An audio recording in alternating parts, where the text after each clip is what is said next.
Hello, people. Welcome back to Almighty Blues FC, a fan channel for all to see. Well, it's an international break, yes, so I had to come up with more stuff that would make interesting content for you all, right? And that is why I'm back, Ankit here, welcoming all of you again. But before that, smash that like button as well as subscribe if you haven't. It's just a press of a couple of buttons, right? Like, subscribe, and do not forget the bell notification icon. It tells you whenever I'm live and I'm uploading any video on Almighty Blues FC. But not just here. Yes, do share the content as well. That will help the channel grow. But Almighty Blues Cricket, we are coming up with a lot more content there as well for cricket lovers. But here it is for Almighty Blues FC. Lots to bring. So let's get into it. First and foremost, yes, it is the news episode back. I hope you all loved the last episode. The link is below if you have not watched it. First breaking news, yes, for people living under a rock who don't know yet, Newcastle United has finally been taken over. It has been long time coming. I think it's probably April 2020 that they were about to take over, but this finally has happened. I know it's been a day, a lot of news to sink in, but they have been confirmed, and it is obviously a Saudi Arabian backed consortium. Yes, it is not the state of Saudi Arabia as was first reported, and that is why I think there were some kind of repulsion from certain groups, Saudi Arabia not really very popular in terms of the things that they do things, but again it is controversial and to be discussed, but not for us because it is already done. The Premier League has approved this transfer, or the takeover rather, and this is actually the Public Investment Fund. Yes, PIF Group basically have taken it over. I think about 80% is owned by them. Of course, for Newcastle, it's a big deal because they've been under Mike Ashley for last 14 years, and finally Mike Ashley goes away, and it's a new owner. Yes, the new owner, co-owner, so as to speak, definitely has some connection definitely with the Kingdom of Saudi Arabia, and he is none other than Crown Prince of Saudi Arabia, Mohammed bin Salman. Yes, he is listed as the chair of PIF, that's Public Investment Fund, but again, there is basically a team behind it, and it's all legal. They have definitely assured that they will be legally binding things, and that is when I think Newcastle will certainly benefit, because hear it out. Yes, for people who don't know, it is a 305 million pound takeover. 305 million pound takeover. That is actually a cheap, I would say, for a Premier League club, because they themselves, yes, PIF have assets worth close to 300 billion. Yes, you heard it right, 300 billion pounds. That makes Newcastle's owners as one of the richest, or probably easily the richest owners that there is in today in football, right? As in, this is basically could break all records. But again, according to you, what will it be? Will it be like immediately Newcastle in January transfer window start signing a lot of players, or will it take time for them to actually wait till the summer, wait till players kind of expire the current deals? Yes, that will start because they can provide higher wages maybe. Or do you think financial fair play will come into picture? Because I don't know. I know ManCity have kind of gotten away a couple of times. Chelsea weren't able to. Yes, it was not on direct financial grounds, but still indirectly was. And I don't know, PSG, God knows, no one knows in fact. But for Newcastle, it'll take time. For me, comment below who are the players you think Newcastle are going to sign. For me, definitely they're going to sign players who are, as I said, completing the contracts, or maybe even experienced players, just to kind of get the ship sailing until they kind of strengthen their position in the Premier League, maybe get into top half first in a couple of years, and then maybe hit the ground running into the top six. But I can't see them hitting the top four right away. With Chelsea, it was very different back in 2003-04, because the reason was we were already doing well. As in, people who don't think there's no history, check out the link below, Who Am I series. Yes, there's a lot of trivia series covering a lot of things. Yes, we are coming back with that as well this week, so stay tuned. Hit the bell icon like I said, and the like, so that more people watch that. But yes, we definitely were in the top four when we were bought. And that was one of the main reasons why we were bought. But again, it is debatable as to how well Newcastle is going to do, especially their northeast of England. Will they be able to attract the players? Of course, they will. Money, talks. But at the end of the day, it also matters. The geography and other clubs also will strengthen. It's not like they are, buying players for very cheap or, do not have any money, because yes, we are still in that pandemic struck world, but it's probably towards the end, hopefully, touch wood, crossing my fingers. Yes, and again, congratulations to Newcastle, and that's all I can say for now. But what about the manager? Yes, that is the big news. Now, Steve Bruce, I know he plays 19th century football and whatnot against what Man United of his team used to play. But the fact is, he didn't have the players. Maybe that's why he played that way. Again, it's debatable. Isn't it fair for him to at least get the January transfer window? Like, I'm just putting it out there. Like, I know for me, the answer is no. But what do you all think? Like, at least let him get the January transfer window, strengthen Newcastle's position in the Premier League, and then maybe get a fresh manager in the summer, because there might be more people available. Because as of now, the people who are touted definitely are Antonio Conte. Yes, meanwhile, Antonio Conte is already reportedly told reporters that he will probably prefer a club who will be fighting for the title to begin with. Newcastle is not there, but he is one manager who requires a lot of funds, and he can do the job for sure in a couple of seasons, like he did with Inter Milan recently, and of course with Chelsea, back then, and Juventus in the past as well. But again, what do you think? Antonio Conte, is he just playing, the word game, or is he going to finally go to Newcastle, or he'll just wait, for a better club in the summer? Or our own legend, yes, you can see behind me, Frank Lampard. Frank Lampard, for me, underrated manager. Yes, lots to learn still. But is Newcastle a good spot for him? For me, it's debatable. Yes, a lot of fund is there in the near future, but for me, definitely, not on. Having said that, he will also kind of, want that. But at the same time, if he succeeds, as in, there will be fans and media saying that he succeeded because of money. So it's like a double-edged sword almost. Not that it's not there in any Premier League club, but Newcastle even more so. And of course, Steven Gerrard, I think he's probably the favorite. Don't you think so? I know he's not had the experience at the top level Frank Lampard has, just so you know. But I think Steven Gerrard is probably, more able to take on a Northeast England kind of side. I don't know, just putting it out there. Again, comment below what you all think. And moving on from that, yes, a lot of news, as I said. FIFA Club World Cup. Yes, don't forget, we are champions of Europe and we got to play the FIFA Club World Cup this year. But unfortunately, looks like after Japan, yes, we had covered that in the recent stream, had backed out, remember, from hosting the FIFA Club World Cup in December. Not only the dates have not been decided, but even the venue. Because I think only UAE and Qatar and probably South Africa, these are the three countries which came out and volunteered to probably host a tournament, but not this year. It'll be early next year is what they were speculating. But now South Africa has dropped out as well. It is COVID struck after all, slightly. So they rather not take a chance, right? But again, strange. Only two countries. Very strange, UAE and Qatar. And even then, there are reports saying that next week there will be a FIFA and UEFA, a kind of meeting, and they will probably decide against hosting the Club World Cup at all this year. It'll probably be next year, and not only in the not in the beginning itself, right? It will probably be, I'm assuming, next summer or end of the year. Really sad, because for me, if it was held, say, by December or January, we would have had another trophy this season, and of course, Jorginho, Conte, Ballon d'Or, we'll come to that.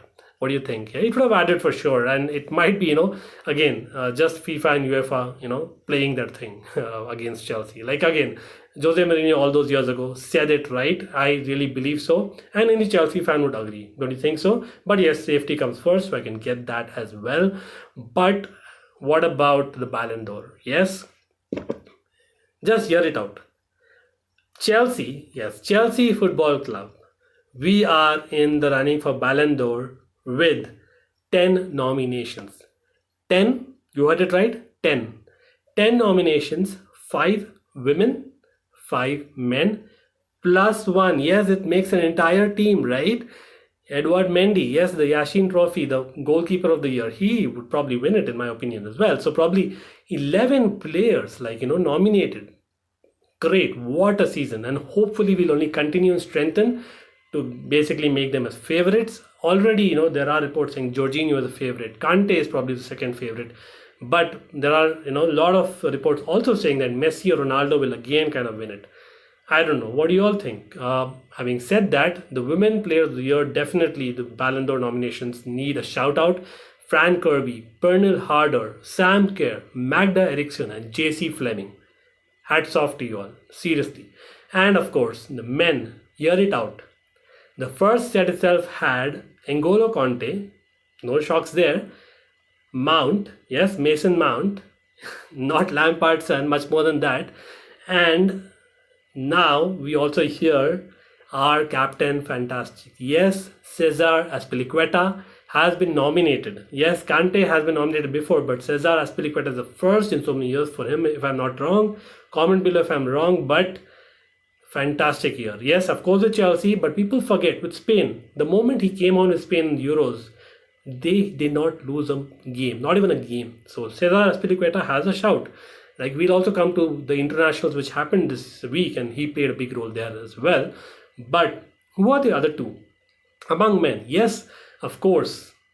But of course, Jorginho. Jorginho, the UEFA Men's Player of the Year, is also there as Ballon d'Or nominee. And Romelu Lukaku, the great Romelu Lukaku now, because of what he did with Inter Milan especially, and of course with Belgium. Wow, what a week he had with Belgium again. I know, unfortunate in the end, and we'll come to details, but great. As in, congratulations to them already, because they deserve that, and it'll boost their confidence to do well in the season. Hopefully we'll get that again. Almighty Blues FC, we don't so much believe in individual awards, but at the end of the day, credit where it's due, and we better get it this time.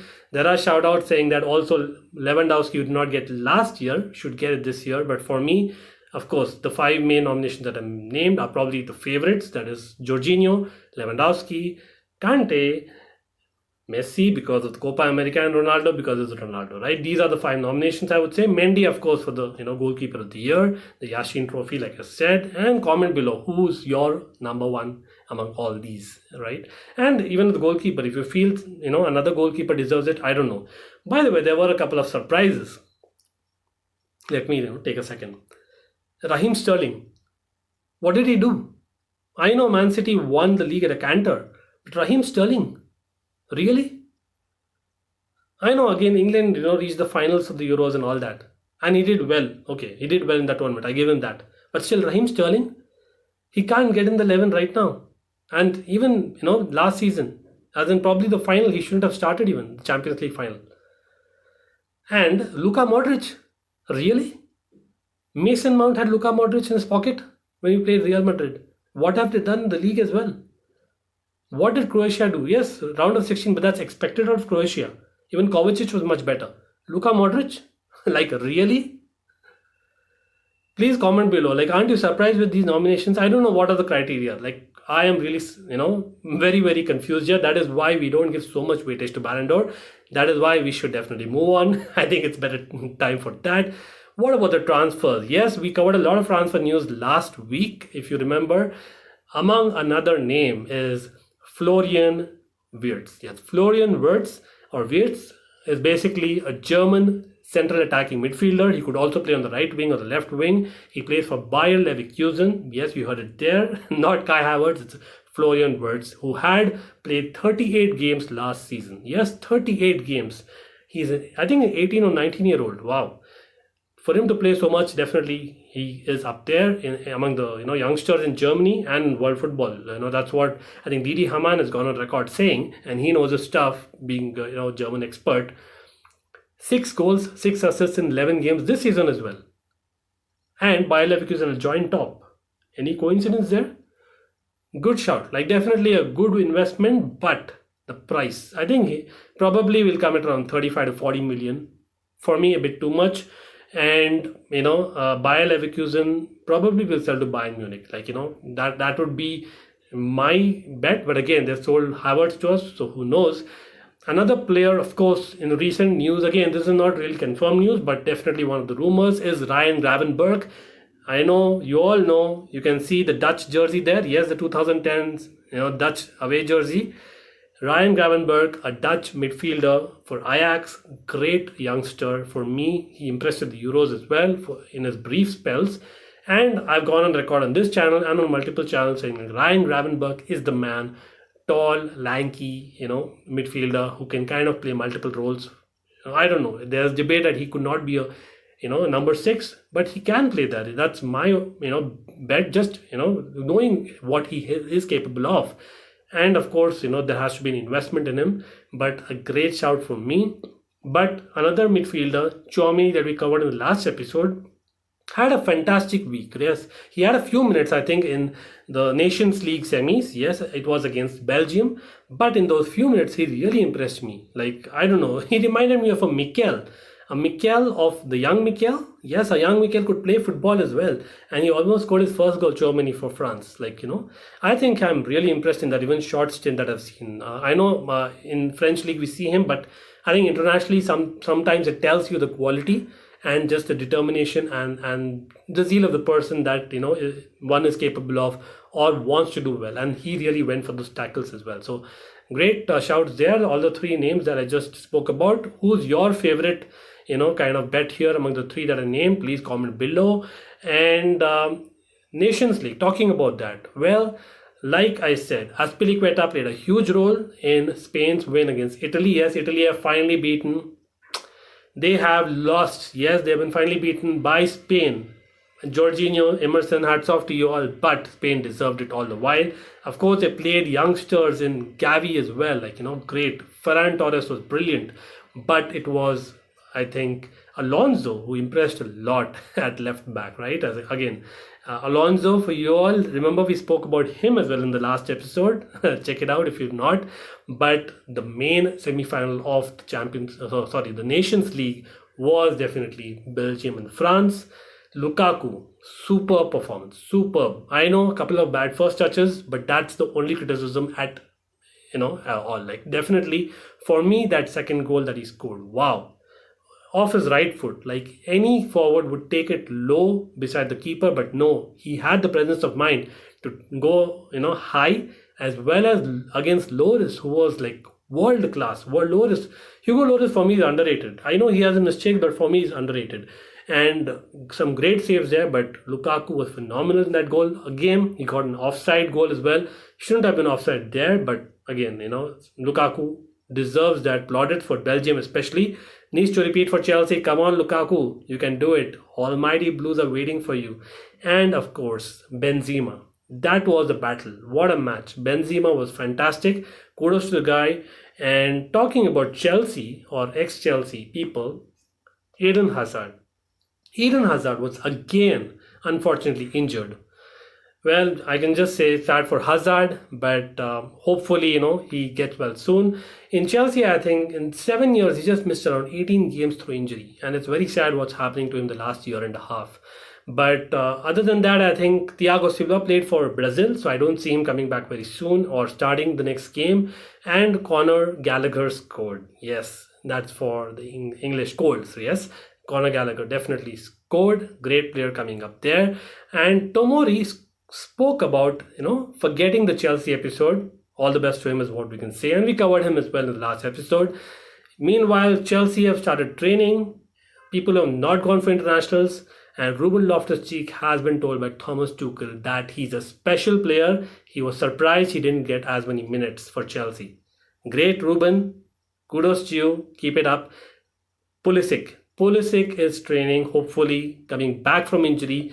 Ziyech looks good in training. Saul looks good in training. So they seem to be determined. Come on, Chelsea. And Mbuyamba, yes, a Dutch defender. What do you see? You see him basically playing for Chelsea in next season? For me, he looks great. And he's been training with the first team. And Premier League Manager of the Month, Arteta. Seriously?